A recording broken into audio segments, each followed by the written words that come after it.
Bonjour tout le monde, on a une petite surprise aujourd'hui. On accueille encore une nouvelle personne, un nouveau membre du collectif Open Opal que vous ne connaissez pas. Il s'agit de Claire. Claire, bienvenue Claire. Merci Nina. On est trop contente de t'avoir. Et alors Claire, elle vient aujourd'hui parce que c'est une super trop géniale pro en communication non violente. Donc on va parler de ça.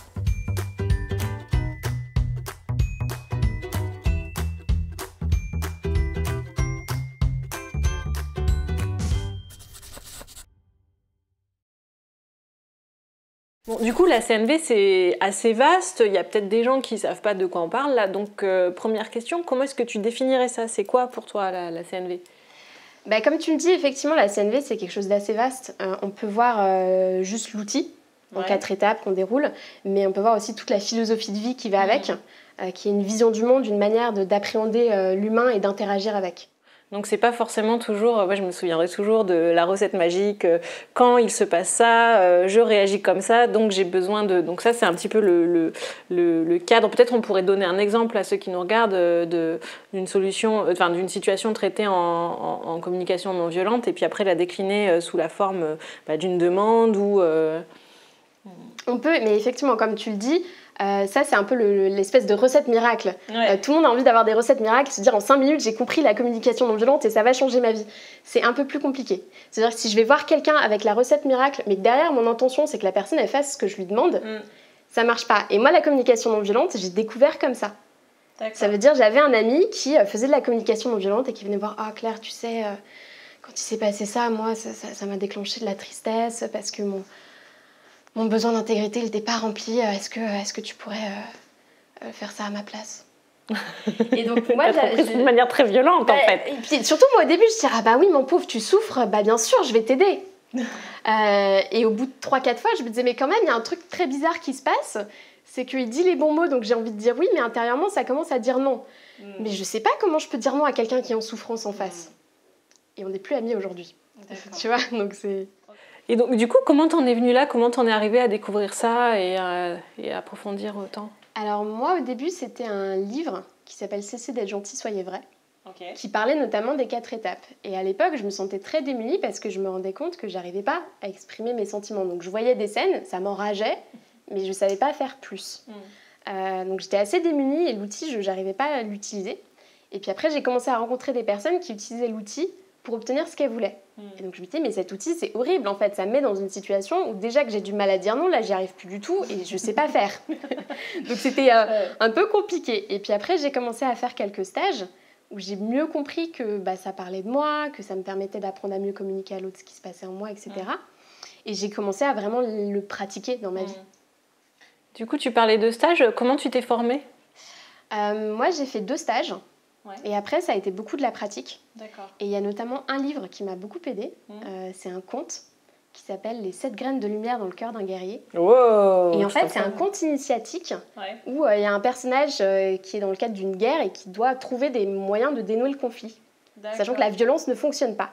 Et ce qui est très intéressant dans ce livre, c'est qu'il y a tout un chemin où on va voir toutes les tentations de dévier de la communication violente avec à chaque fois les conséquences que ça a. Et après, du coup, grâce à ce récit, j'ai pu commencer à l'appliquer dans ma vie, à me dire « Ah tiens, là, je suis en train d'argumenter, donc l'autre, ça va l'énerver encore plus. Donc comment est-ce qu'en fait, je fais pas ça ?» C'est vraiment l'idée d'apprendre grâce à ce conte, parce que c'est plus facile de se souvenir d'un conte. Et donc, je pouvais revoir les scènes du conte et ajuster, adapter et petit à petit mettre en pratique. Et du coup, dans ton quotidien, ça donne quoi aujourd'hui? Dans mon quotidien... Quand il y a ta mère qui t'embête, tu lui dis « Maman, tu sais, quand tu fais ça, à quel point tu t'es distanciée du process, à quel point t'es... » Alors moi, je me suis beaucoup distanciée du process. J'utilise plus trop le process. En revanche, j'ai compris ce que ça voulait dire derrière, qui était l'idée de je peux dire tout ce qui est vivant en moi tant que je le dis depuis moi. Et donc, par exemple, hier, j'ai eu une discussion un peu compliquée avec une personne autour d'un collectif, est-ce qu'on emménage ensemble ou pas? Et j'ai pu dire, en fait, la tournure que ça prend là, moi, ça me referme. Et donc, là, je sais plus trop faire. Donc, si vous voulez que je sois dans le projet, ça va être à vous de revenir. Tu vois, et je commence à être en capacité de dire des choses extrêmement authentiques, extrêmement vulnérables, dans un endroit où l'autre peut pas me dire c'est bien, c'est mal. Je ne parle que de moi. On ne peut pas attaquer sur soi. Oui. Mais du coup, comment tu fais pour naviguer sur cette crête où justement tu tombes pas dans la manipulation de l'autre là, parce que dans ce que tu viens de dire, dans ce que j'entends, c'est si vous voulez que je sois dans le projet, c'est à vous de venir. Moi, je suis en face et je suis un peu désemparée. Enfin, je sais pas trop comment réagir. Donc, comment tu fais pour pas être dans l'exigence de la réponse à mon besoin absolu, primordial, qui est là? Bah ça, c'est beaucoup de travail intérieur. Ouais. C'est de me dire, avant de dire ça, est-ce que je suis d'accord avec le fait que peut-être ils ne reviendront jamais? Ouais. Parce que ça peut être du chantage affectif. Exactement. Mais bien sûr, et justement, moi, c'est pour ça que j'ai aussi beaucoup fait toute seule pour apprendre, parce que dès lors que ça devient un peu du chantage affectif ou de la manipulation, au bout d'un moment, les gens te le font comprendre. Ah bah ça, donc je me suis un peu pris des claques. Et je me rends compte qu'il y a des choses, il y a un cadre qui est important à poser. Pour moi, il y a déjà le cadre, là où je me suis pris beaucoup de claques, ça a été sur le consentement. Ouais. De dire déjà, est-ce que la personne que je vais venir voir avec, pour déballer mes états d'âme, etc., est-ce qu'elle est disponible pour ça? Ouais. Et ça, c'était mon plus grand piège, de dire, là, il y a un truc qui va pas, faut que tu m'écoutes. Ça ne pouvait pas marcher, je ne le faisais pas comme ça, tu vois. Mais j'arrivais, ça va pas, ok. Et maintenant, c'est ok, il y a un truc qui se passe en moi, c'est compliqué. Quand est-ce que tu serais disponible pour qu'on en parle? Ouais. Et donc la personne, elle arrive en sachant qu'on va aller dans une discussion un peu intime, donc elle a pu se préparer avant. Et moi, ça m'évite cette espèce d'engrenage où j'arrive, où je mets mon intimité, en plus un peu fébrile, parce qu'en général, la communication non violente, c'est qu'on est un peu en difficulté, et où la personne en face, elle sait pas du tout gérer, et où du coup, moi, ça s'amplifie, je sais plus du tout gérer, et la personne en face, elle commence à fuir, et tu vois. Et ça part en cacahuète. Voilà. Ok. Et du coup, ce serait une des limites de la CNV, ça, tomber dans du chantage affectif si on n'est pas clairvoyant. Il y en aurait d'autres? Qu'est-ce que tu as pu voir comme... Pour moi, il y a beaucoup... au-delà du chantage affectif, il y a tout ce qui est un peu... comment est-ce que je vais amener l'autre à faire des choses qu'il n'aurait pas forcément fait sinon. Oh, et ça, c'est pas de la manipulation? Bah si, c'est de la manipulation. Tu vois, la manipulation, c'est très très large en fait. Ouais. Et c'est vraiment comment est-ce qu'avant d'aller voir une personne, je suis au clair sur qu'est-ce qui se joue vraiment chez moi. Okay. Et est-ce que je vais voir cette personne avec une vraie demande, une demande étant j'accepte que l'autre puisse me dire non, ou est-ce que je vais voir cette personne avec une exigence que j'ai juste bien enrobée. Et pour moi, là où la communication non violente, ça devient quelque chose d'extrêmement violent, et c'est les limites que je touche aujourd'hui, c'est quand tout le monde se dit « Ah, il faut mettre les formes ». Et plus personne ne parle sa vérité. Tu vois. Et moi, la discussion dont je te parlais qui avait été compliquée, j'étais face à quelqu'un qui ressentait de la culpabilité. Et donc c'était « Non, je te veux pas, mais je t'aime beaucoup ». Tu vois. Et donc moi, en plus, j'ai des injonctions paradoxales et ça peut pas bien se passer.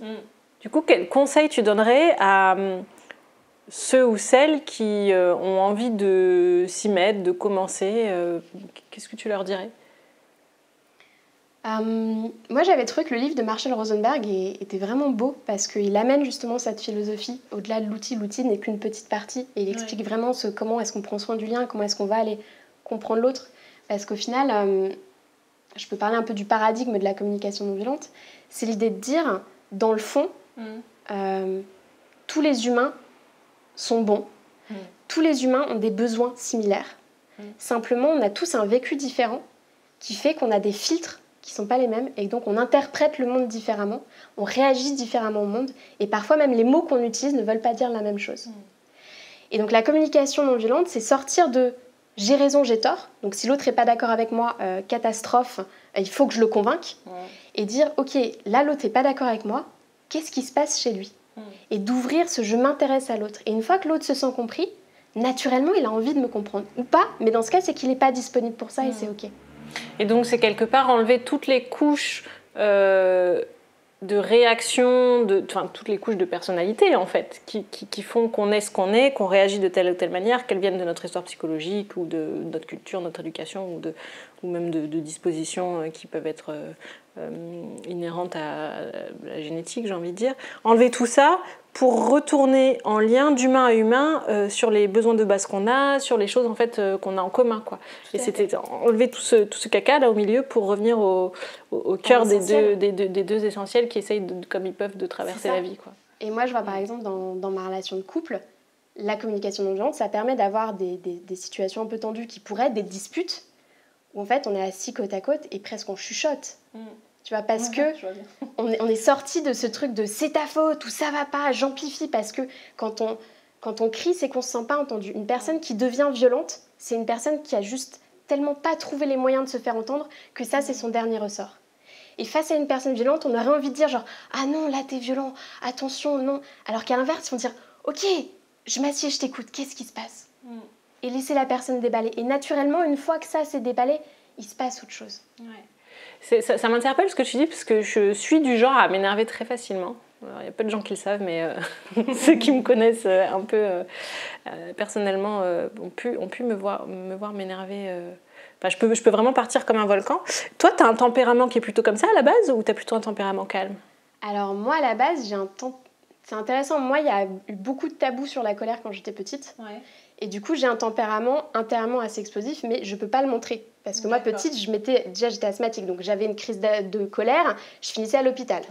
Et puis après, j'avais des émotions fortes, j'étais considérée comme hystérique. Donc j'ai très vite compris que l'émotion, je ne pouvais pas le montrer au monde extérieur. Et donc j'ai développé intellectuellement le comment je peux faire, ce qui revenait souvent à du j'ai tort, j'ai raison. Jusqu'à un moment où intérieurement, c'était trop inconfortable, parce qu'il y avait un trop gros décalage entre ce que moi je vivais et comment je le communiquais, et je ne me sentais pas comprise. Et je me suis dit, ok, comment est-ce qu'on peut faire autrement? Et moi, c'est plus grâce à la communication non violente, je commence à me sentir à nouveau légitime de ressentir de la colère, parce qu'aujourd'hui, je sais comment la communiquer. Okay. Non, parce que moi, ça sort, hein.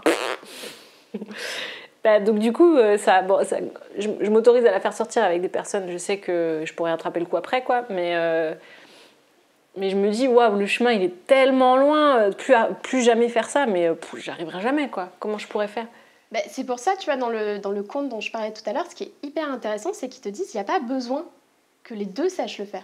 Tu as juste besoin qu'il y en ait un qui sache le faire. Ouais. Et c'est pour ça que pour apprendre la communication non violente, l'idéal, c'est de s'entourer d'une ou plusieurs personnes dans des groupes autres qui savent le faire et qui vont pouvoir te faire expérimenter. Ouais, bien sûr. Et moi, par exemple, à l'inverse de toi, j'avais besoin d'apprendre à exprimer ma colère parce que c'était trop tabou. Et donc, je suis allée voir une personne, je dis voilà, j'ai besoin d'apprivoiser la colère, donc la prochaine fois que je me mets en colère, tu t'assieds et tu dis rien et juste tu me laisses faire. Et une fois que c'est passé, on voit.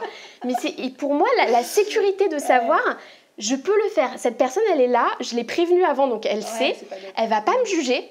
Et donc petit à petit, il y a des moments où je commence à me mettre en colère, tu vois. Alors c'est hyper intimidant pour moi, mais, et ça sort et c'est hyper bon pour moi de me dire, mais en fait, c'est sain.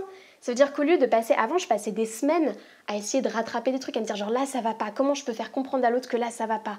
Alors je mettais les bons mots, les bonnes formes et ça marchait pas. Et maintenant je le sens de plus en plus vite et donc je suis de plus en plus vite, il faut qu'on ait une discussion et où je peux le sortir, quoi. Waouh!